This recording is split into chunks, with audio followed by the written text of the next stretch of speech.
السلام عليكم. عليكم السلام. حكينا أخي، عرفنا عن حالك، من وين أنت وين نازح وشو بنتك مريضة؟ احنا ناسين من سنجار. اسمي عبد الحميد ياسين. صارنا 3 سنين وعندنا بنت مريضة اسمها ريتاج.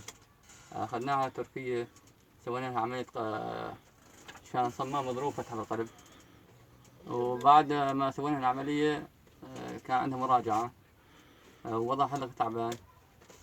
العملية ما نجحت. العملية ما نجحت وعندها مراجعة وتأخرت على المراجعة على تركيا. وهلا وضعها شوي تعبان يعني نناشد الجهات المختصة وأي حدا يقدر يساعدنا إنه نرجعها تركيا تكفي علاجها. هدول هذول التقارير الطبية. كل هدول تقارير؟ تحكي بنتك؟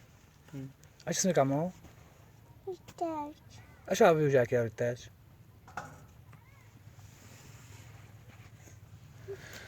طيب ليش ما رجعتها يعني على تركيا؟ شو السبب يعني ما رجعت لهنيك مرة تانية؟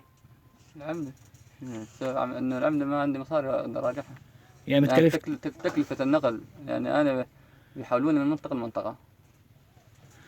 طيب هي مريضة قلب هلا وبحاجة صمام، طيب كيف هيك يعني الخيمة ساكن فيها لا والله مروحة ساكنين بالخيمة والجو لا الحار. لا تهوي لا غيره؟ والله ده شايف، والله أنا شايف شنو أنا.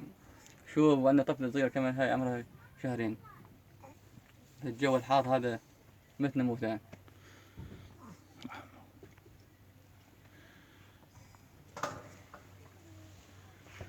يا ريتاج ايش عم بيجعك يا ريتاج؟